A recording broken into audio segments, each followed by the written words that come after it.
to making their communities safer. The president is commuting the sentences of 1,500 individuals who were placed on home confinement during the COVID-19 pandemic and who have successfully reintegrated into their families and communities. He's also pardoning 39 individuals who were convicted of 9 non-violent crimes. The Americans receiving relief today include a decorated military veteran, a nurse who has led response for a number of natural disasters, and an addiction counselor who volunteers his time to help young people. That's just to name a few. That's Karen Jean-Pierre, the spokesman for the Biden administration, just one of two. We had the entire administration. She is there announcing this week on Thursday a set of pardons and commutations by President Biden, which is being measured as the largest at one time in the history of the United States.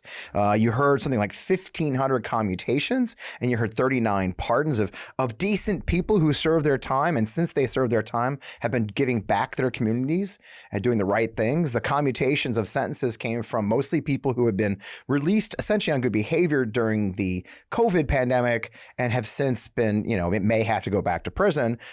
He took the good graces to let those off. This is a good thing. I mean, I wanted to start this week with a good thing that President Biden is still involved, is still doing important things. I know we all want more, but it does sound like there may be more. If you listen to the rest of that press conference, she's talking about how we're looking at more commutations. Of course, they're putting through more judges, doing all the things we can do. We would all like to see more. We're all nervous right now. We're all a little scared right now. I can't tell you how much feedback I've gotten on that. The clock is ticking down to January 20th. Most of us are already looking at the holidays and what that'll entail this year in light of it all.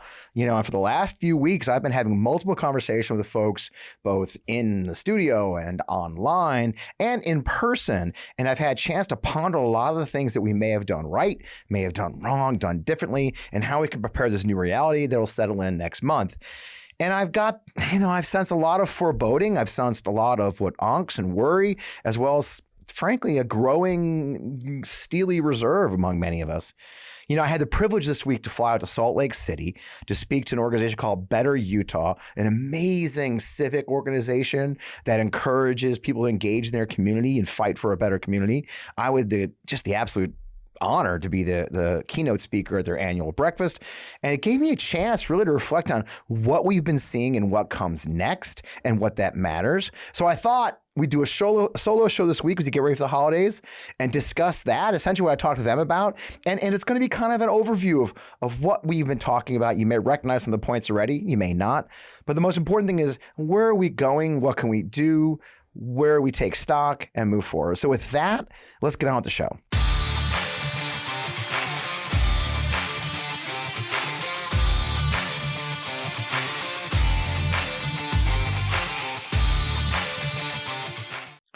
Welcome. I am Fred Wellman, host of On Democracy, the FP Wellman, right here on the On Democracy channel, as well as Midas Touch Network. We're thrilled to see you again this week. It's always great to be back here in the studio in Creve Coeur, have a conversation with you guys. Like I said, it's been a stressful few weeks since the election, and each of Donald Trump's new cabinet nominees that he's rolled out haven't made it much better. And there's growing concern that some of the pieces are being put in place that will challenge our nation's institutions and our democracy. And I'm well aware of that, as many of you are. We'll talk a little bit about that part of it at the end there with as you know, Mike Flynn's suing me, or has been suing me, for $150 million, which of course I have just in my wallet, So when I went out to Better Utah to speak in Salt Lake City, I kind of want to, originally, I'll tell you guys, I was originally supposed to go out and talk about campaign messaging, what we can do better and what we could do just to increase our margins and all.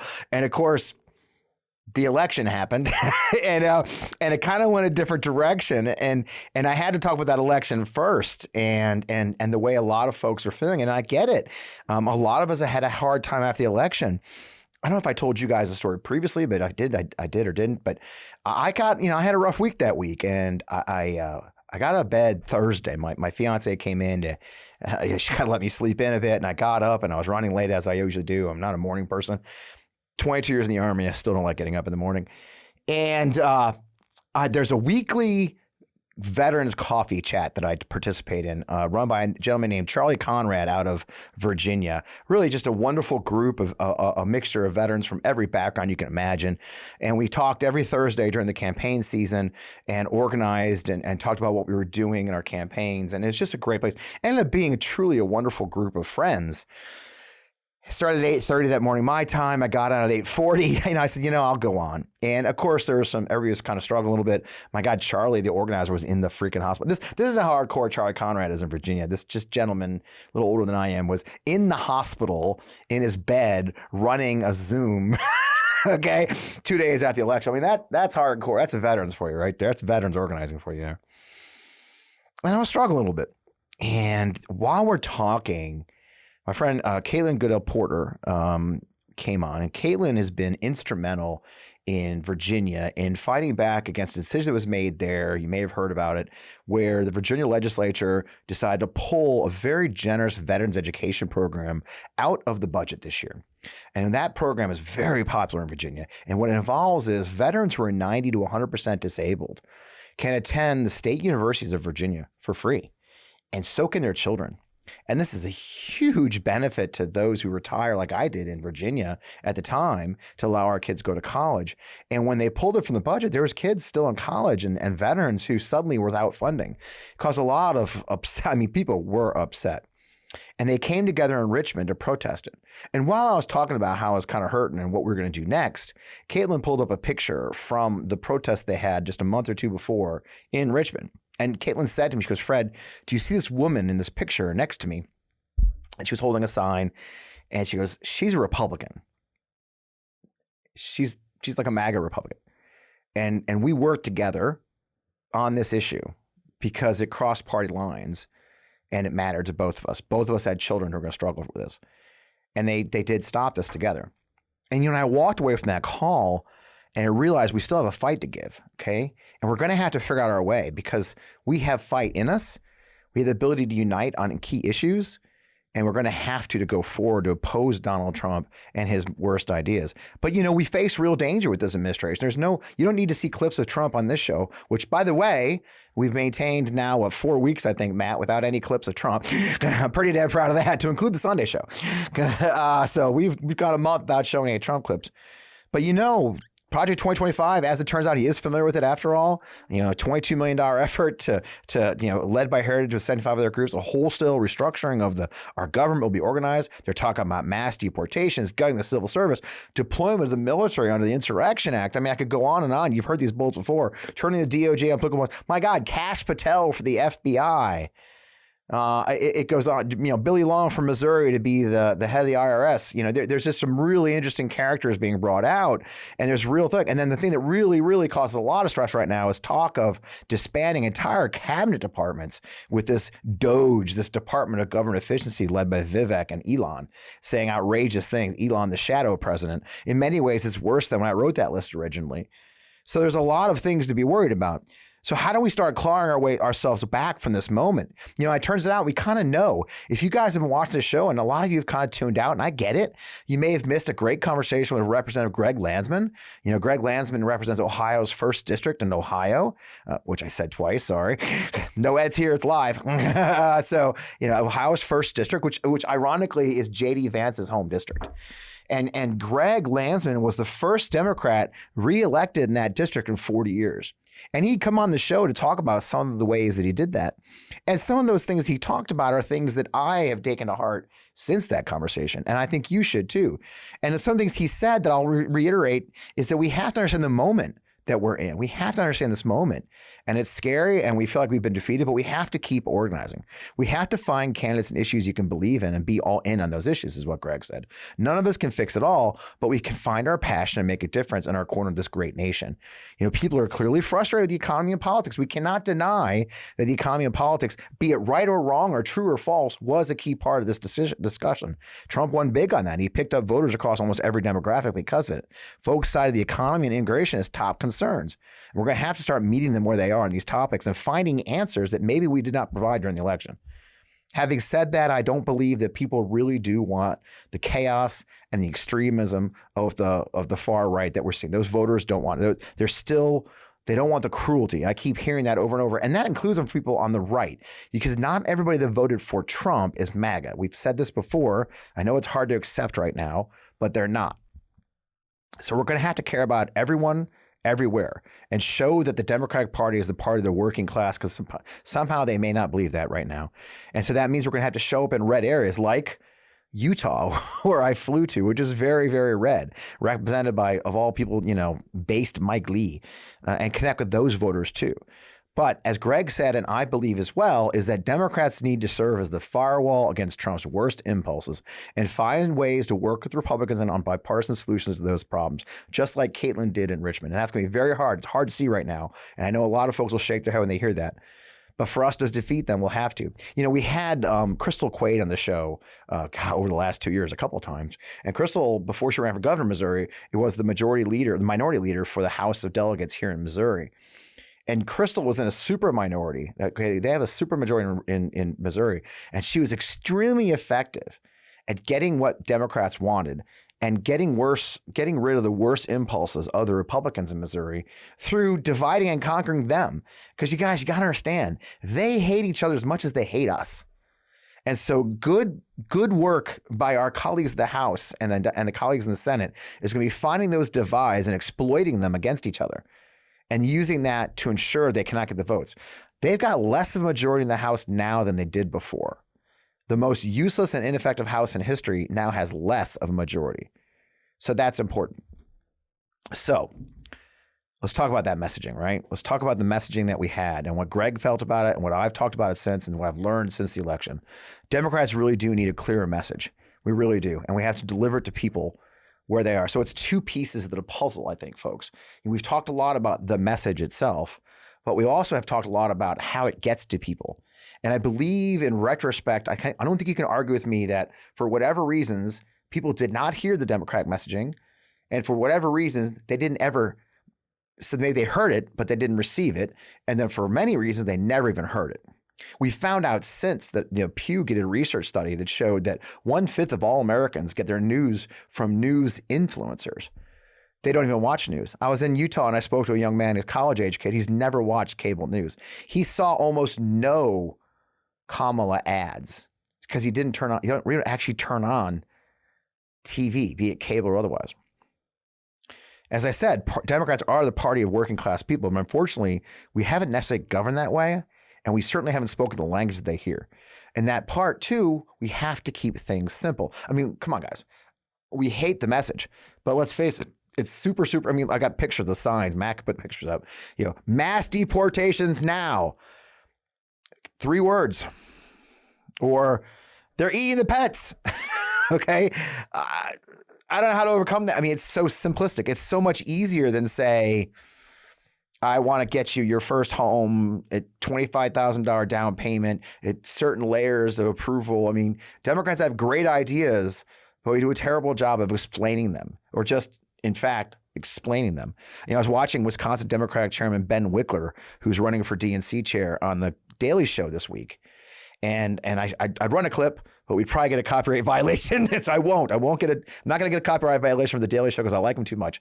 But having said that, what I was fascinated by Ben, and by the way, he's going to be on the Sunday show this Sunday live. Ben Wickler will join us live on the Sunday show.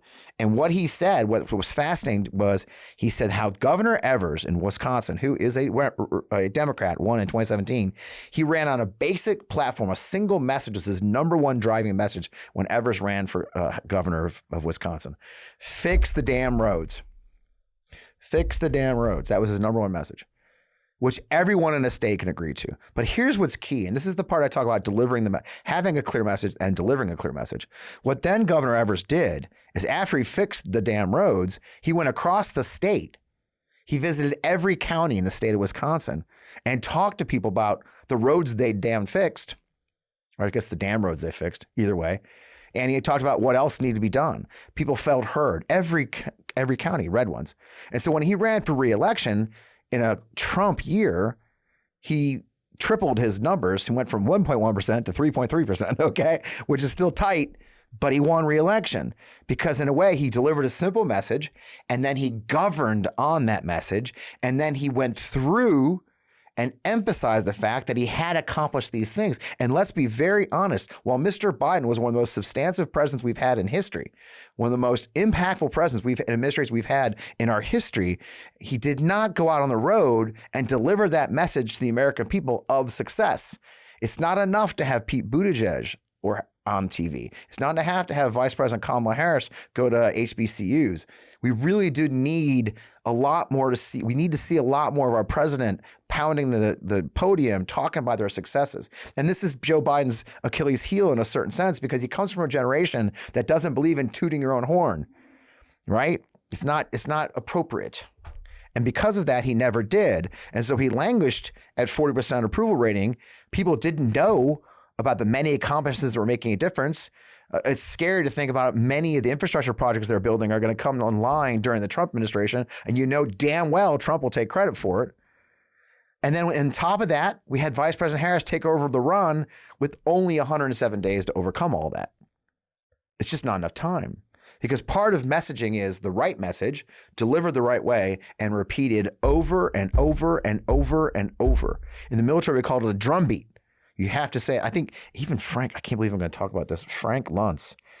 I can't believe I'm quoting Frank Luntz, but Frank Luntz did an interview just recently, the Republican pollster, and he said essentially that, you have to repeat a message and repeat a message and repeat a message and repeat a message. And the 10th time you repeat it will be the first time most people hear it.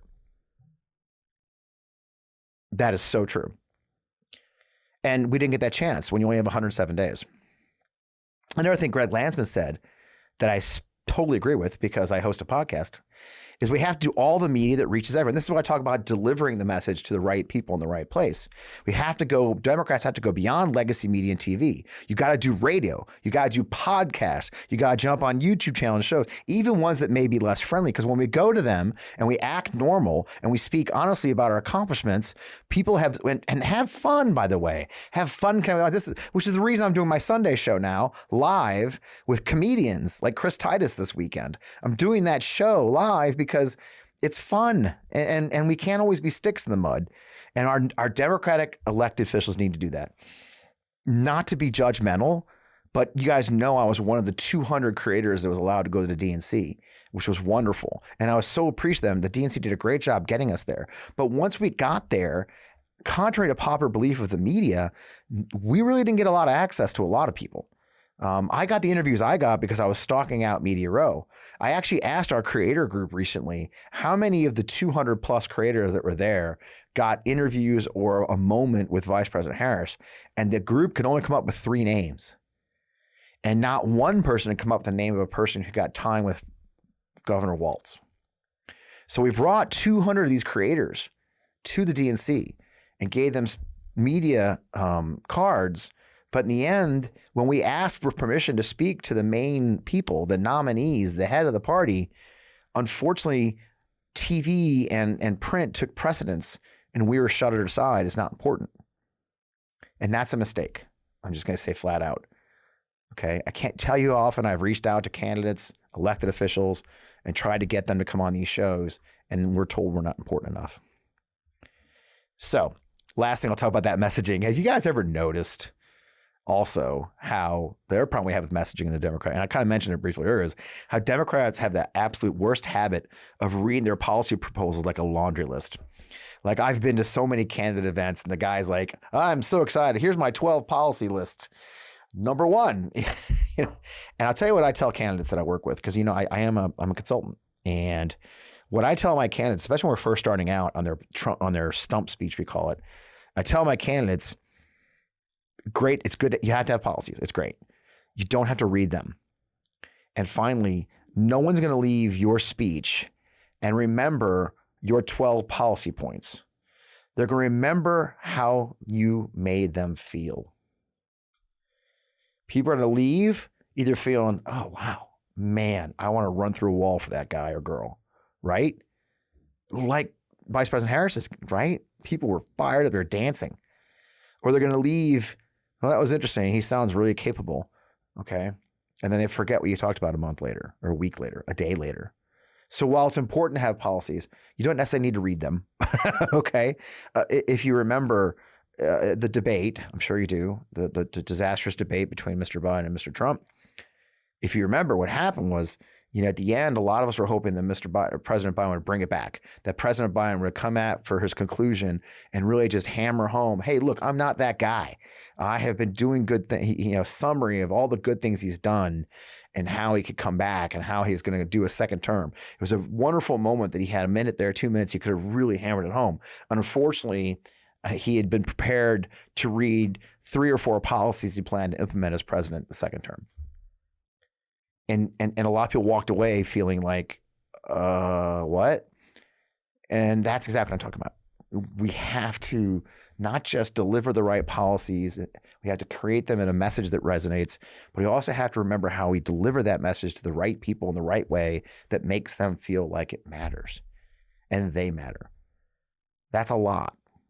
So with that, let's take a brief pause, get our sponsors in. We have great sponsors this week, and then we'll come back and talk about more. You guys, I take a metric ton of pictures. I'm not gonna lie to you. And from events and moments that I capture every day, from the pretty sunset to those really fun moments with my fiance and our kids, it doesn't seem that sometimes I feel like all of my favorite photos that are just stuck on my camera roll, right? And I think to myself, would it be great to have an easy way to share and enjoy them with my friends and my family, especially all my wonderful kids on the other side of the country? And that's where Aura comes in. It's named the #1 digital photo frame by Wirecutter. Aura makes it effortless to upload unlimited photos and videos directly from your phone, so your favorite memories are always within view into the frame. Plus, you can personalize and preload an Aura frame for a truly special, unforgettable gift this year. I love all the photos from our hikes. I love my goofy dogs doing goofy things. I've got a tortoiseshell cat that I take entirely too many pictures of. But at the same time, I really want to see those fun photos of my grandkids and their big moments. And that's what makes Aura so great. It's super easy to set up. It just takes 2 minutes to set up the frame using the app on your phone. It's a perfect gift, especially this time of year. There's unlimited private storage. I like it because it's private too, so it's not out there on Facebook where people can see it. And finally, it's fun. You have fun interactions. You can actually do like emojis and love a photo because there's 2 photo frames, one at their house and one at mine. So this year, saving the perfect gift by visiting auraframes.com to get $35 off Aura's best-selling Carver matte frames by using promo code FRED at checkout. That's auraframes.com, promo code FRED. This deal is exclusive to our listeners and our viewers, so get yours now in time for the holidays. There are some terms and conditions apply, but you're going to love this product. Lumen's the world's first handheld metabolic coach. It's a device that measures your metabolism through your breath, and on the app, it lets you know if you're burning fat or carbs and gives you tailored guides to improve your nutrition, workout, sleep, and even your stress management. Not that I have stress in my life. Now, all you have to do is breathe in your Lumen first thing in the morning. You'll know what's going on with your metabolism, whether you're burning mostly fats or carbs. Then Lumen gives you a personalized nutrition plan for that day based on your measurements. You can also breathe in before you go on your workouts, before you go for a meal. You know exactly what's going on in your body in real time, and Lumen will give you tips to keep you on top of your health game. So look, your metabolism is your body's engine. We all know this. You probably learned this in health class, right? It's how your body turns the food you eat into the fuel that keeps you going. I've been tracking macros and nutrients and nutrition for years as I try to maintain my health as I age. Because your metabolism is the center of everything your body does, optimal metabolic health translates to a bunch of benefits, including easier weight management, improved energy levels, better fitness results, better sleep, better moods even, if you will. Lumen gives you recommendations to improve your metabolic health right in your hand. So if you want to take the next step in improving your health, go to lumen.me/Fred.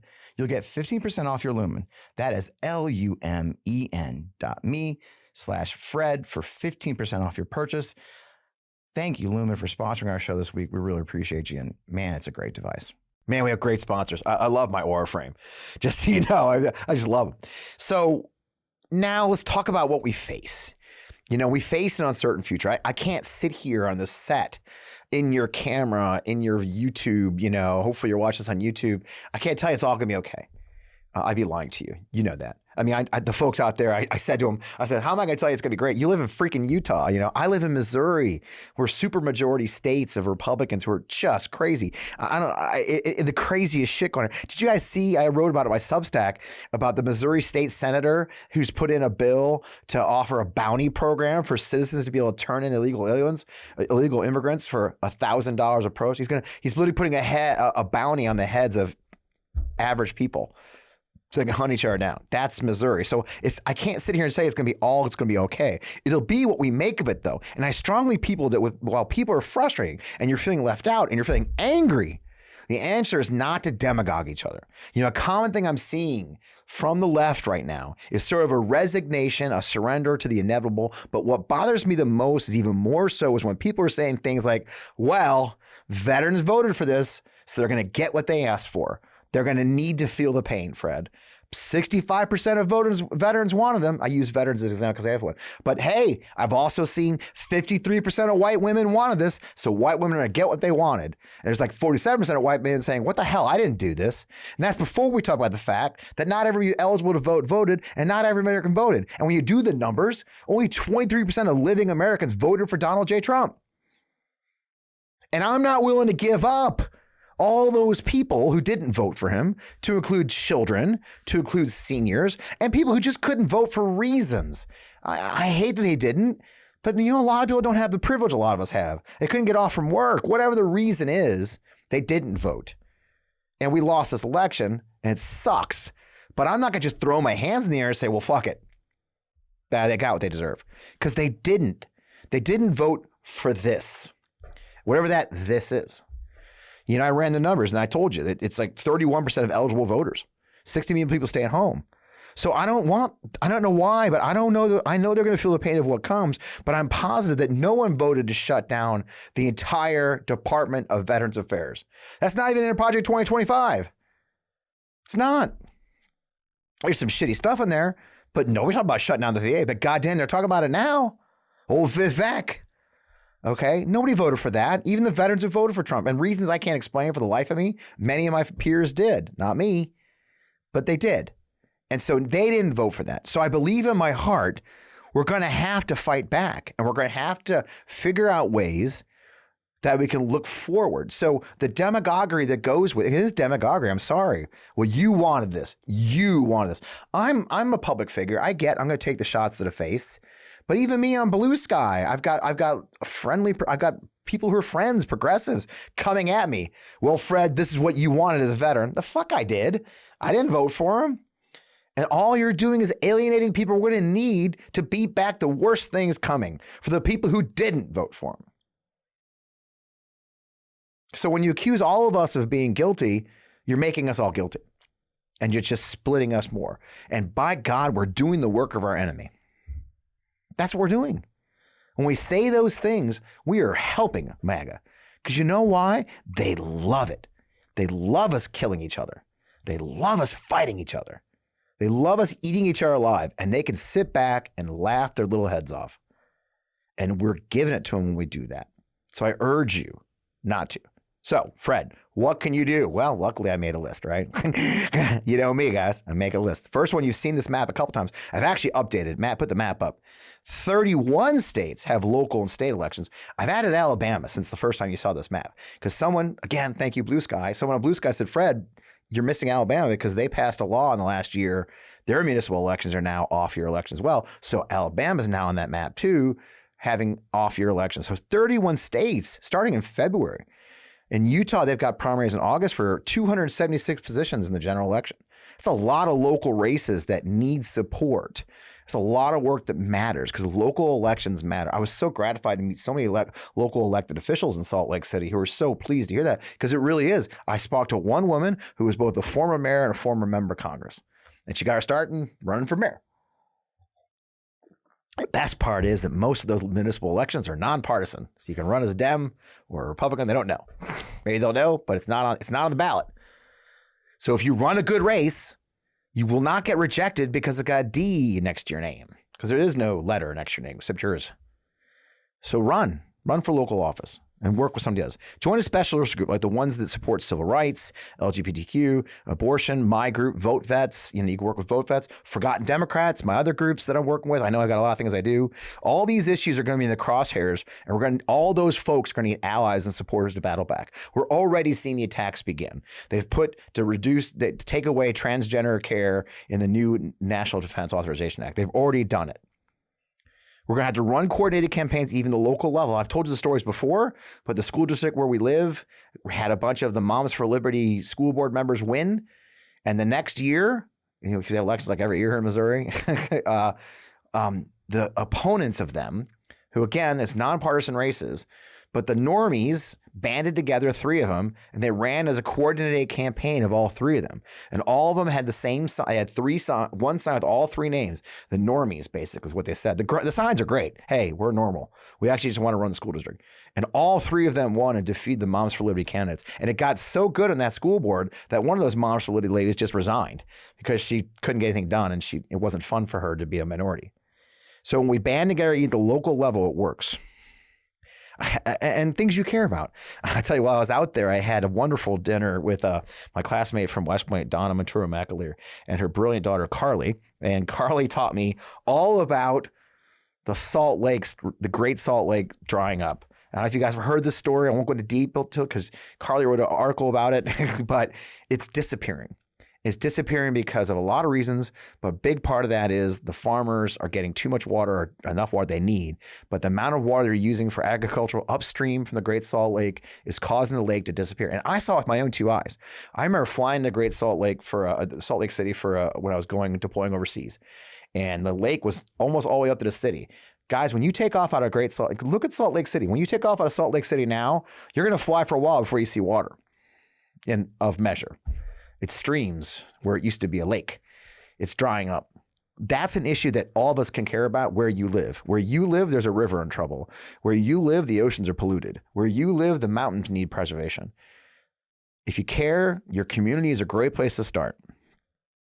Join a civic group like the organization I was visiting, Better Utah. They're nonpartisan, but they are dedicated to making a better community. So they have like a civic engagement guide. They have a grade system for their electoral officials. They have an anti-gerrymandering program. There's civic groups like that all over the country. Look them up in your area. They need your help. Write and call your senators. Demand hearings that all these Trump nominees are properly vetted, including and especially Republicans. It's going to come down to Republicans, folks. But I think I heard a rumor that Fetterman is saying he's going to support Hegseth. Are you effing kidding me? Hegseth's a monster. Hegseth's a monster. Okay? Not only is he an alcoholic, he's accused of sexual assault. Not only has he said horrible things about women serving in combat. Not only has he said horrible things about gay members serving in the military at all. He's also completely unqualified for the job. The largest organization he ran was a platoon, for God's sake. The 2 organizations he did run, 2 nonprofits, he was run out of for mismanagement and sexual harassment.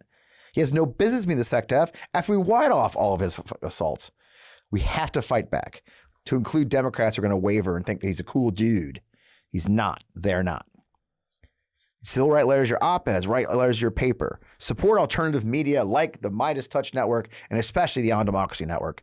If you can support On Democracy channel, sign up for our Substack, pay for it. If you got free ones like my friend Jess Piper does, pay them. If you can afford to pay them to do the work so that we can keep on fighting and fight off lawsuits, whatever we have to do, join these alternative media because that's what Democrats are going to need to do. We need more alternative media to fight back on the right-wing ecosystem.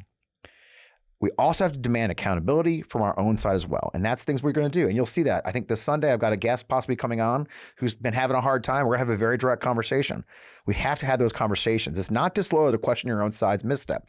We have to figure out what went wrong if we ever hope to turn the tide and win again. I talked about earlier about coordinated campaigns. We also have to form coalitions. We all know the left is no monolith, okay? We all have differences. Go on Blue Sky on any given day. I have people that love me because I'm a veteran. I have people that call me a Islamophobe because I'm a veteran. I've got, we are a diverse group, okay? And that's okay. But we're going to have to find a way to work together to defeat the worst instincts of the MAGA movement. And that's going to mean forming coalitions that are uncomfortable. Uncomfortable. Form them. Don't give in to despair and surrender, okay? Don't obey in advance. It's easy to do. It's easy to lay on the couch. And finally, you don't want to hear this one. Excuse me. You don't want to hear this one. Vote. I know. Every time I say that, people are like, oh, goddamn Democrats saying we should vote. I hear you. But we still have to vote. And I gave you a reason to vote. 31 states are having local and statewide elections. If we win Virginia governorship and the New Jersey governorship, if we win a lot of local races, the partisan ones, and we win the Supreme Court in Wisconsin and Pennsylvania, we send a very direct message to Donald J. Trump and the MAGA movement the very first year they're in office saying, we do not submit. We do not obey. You do not have a mandate that allows you to do whatever you want. That is unacceptable. Okay. And so voting still matters. Voting at the local level matters more than ever. And 31 of you states will have elections that you need to be on. If you're in a blue colored state in that map, you need to get involved because voting does matter. Voting is not over. So look,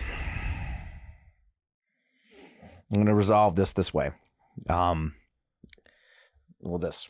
So for those of you who watched the show before or read my Substack, this is my only tattoo. Only one I got. Maybe I'll get more someday, but I'm old. I only got this 5 years ago after I was going through a very hard time. When I finally sought treatment for my PTSD, and I got divorced, which is, I guess a vet thing.